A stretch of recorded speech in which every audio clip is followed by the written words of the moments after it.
Hi and welcome to In the Chair. I'm Brenton Garen, your Executive Editor of Westside Today. I'm joined by John Duran, who is a candidate for LA County Supervisor, 3rd District. John, thanks for joining us today. Thank you for having me. Let's dive straight in. For those who aren't familiar with you, can you share a little bit about your background? Sure. I was born and raised here in Los Angeles, born in a lower middle class Latino family, actually over on the east side of town, but I've lived on the west side now for about 30 years. I'm a civil rights attorney in my day job, but I've been an elected official for 14 years. I was serving on the West Hollywood City Council for the last 14 years of my city's 30-year life. Fantastic. Well, maybe can you talk about your decision to run for this seat? So I am very lucky. My city seceded from the county of Los Angeles 30 years ago, and it was predicted that we would completely fail. And I can tell you what the consequences of our secession have been. We have a AAA bond rating, $100 million in prudent reserves, and the average lifespan of a pothole in my city is 6 hours. And that's because we have managed to be very conservative in our fiscal policies and set money aside, always planning for a rainy day. And so I've learned a great deal about local government. And, unlike some of the others in this race, I've never served in Sacramento or Washington. I've served in local government. I know what it takes to deliver services to local people. And so local government to me is far more interesting than Republican and Democratic politics. That's what happens in Sacramento. They fight races, they win elections, they form majorities, there's a minority, the majority gets whatever it wants. Local government's not like that. It's nonpartisan. It's like, how do you deal with real life problems in people's lives and come up with solutions? And I don't care if you're a Democrat, a Republican, an independent, or you want to overthrow the government. I don't care. As long as you want to get to the solution, I'll work with you. Mm-hmm. So what issues would you like to tackle if elected? The big ones for me are transportation is the huge issue for everybody in both the San Fernando Valley and the West Sides. I know especially this part of town, if you have to head east, anytime during rush hour, it'll take you 45 minutes just to get to the 405 freeway. That's absolutely ridiculous. And that happens all across the west side of the San Fernando Valley. So I think that the supervisor who's coming in, that has got to be his number one priority, transportation, because it affects all of us in the district. Second, because of my background as a civil rights attorney and in the criminal justice system, I actually know a lot about the jails, the LA County Sheriff's, LA Probation Department, the juvenile justice system, and the entire area is badly in need of reform.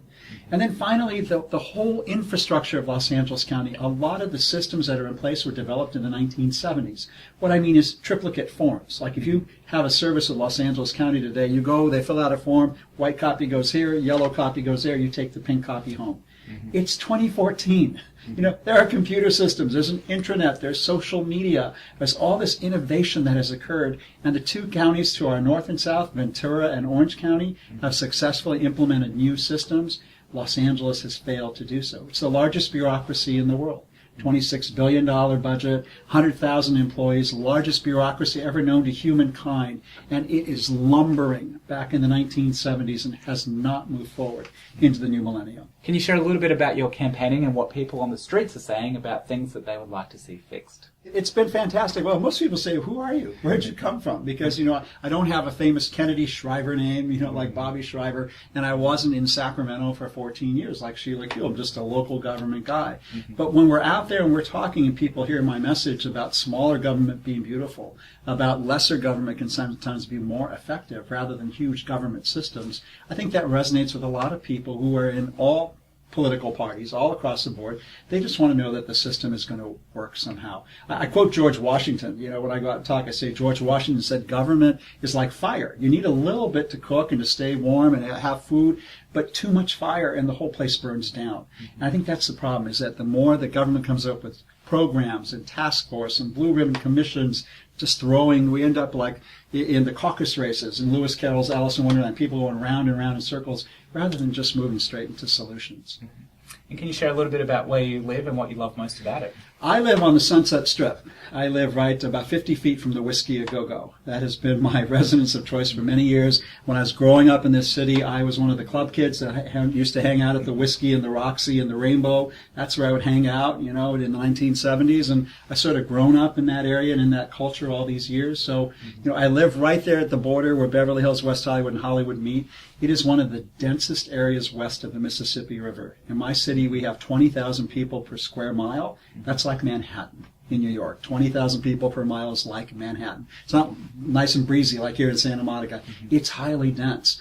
But I live in a group of women and men and neighbors who are used to urban living. Like we're used to like living, rubbing up against each other, much like people in New York, being out in the community with culture and art and having traffic problems and transit problems and meeting people of different cultures and races and religions and loving the diversity of it all. That's city life. That's what makes me want to be of service to this community. I love city life. Fantastic. Well, John, good luck and thanks again for joining us. Thank you.